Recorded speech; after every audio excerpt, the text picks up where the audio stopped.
I want to use a familiar illustration to show in what way we ignore. You see here a figure which is apparently, as you look at it, two faces in profile about to kiss each other. Now, if we draw back a little from those two faces, we can see on the white area in between them the form of a cup. But the interesting thing about this is that as you look at it, you will either be able to see the form of the cup or the form of the two faces in profile, as it were about to kiss each other. You can alternate them between them very rapidly, but you will not be able to see them both that way at the same time. In other words, either the white must be the background and the black the figure on the ground, or else the black must be the background and the white cup showing up on it.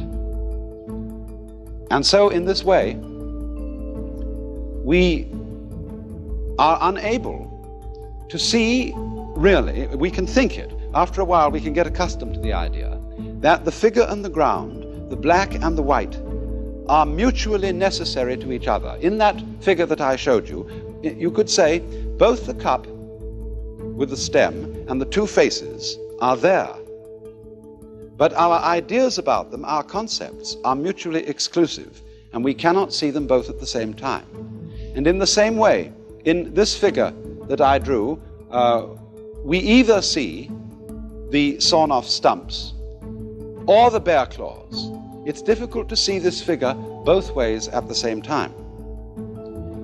Also, just as we see one and not the other, when you're looking at the white figure in that illustration, which is the cup, you, as it were, identify with the cup. When you look at the two faces, you identify with the profile. So in the same way, when we experience the world around us, we identify with the subject, the knower. We don't identify with what we see. But as a matter of fact, if there is nothing seen, there is no experience of a seer.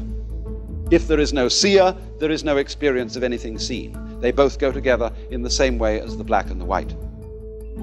And this idea that the yes and the no, the black and the white, say we draw a square as representing fundamentally the idea of class.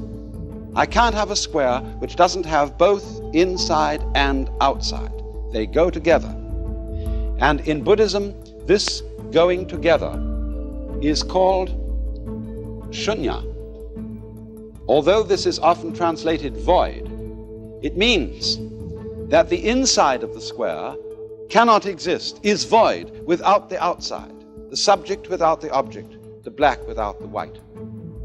And this, of course, is represented in this fundamental Chinese figure of the yang, or the positive principle, and the yin, or the negative principle, like two fishes, constantly circulating, going round and round and round and round in the alternations of life. Now, the question is, are these two fishes involved in a fight? Is the white one eating up the black one, and the black one trying to eat up the white one? If that is the situation, then of course life is fundamentally nothing but a grim contest. If this one up here is the good fellow and this one is the bad fellow, if this is order and this is chaos, then a fight goes on between them.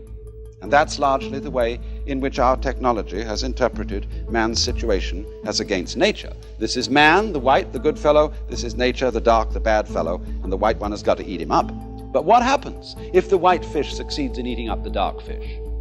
The white fish disappears as well as the dark one, because the white one is only there in relation to the dark.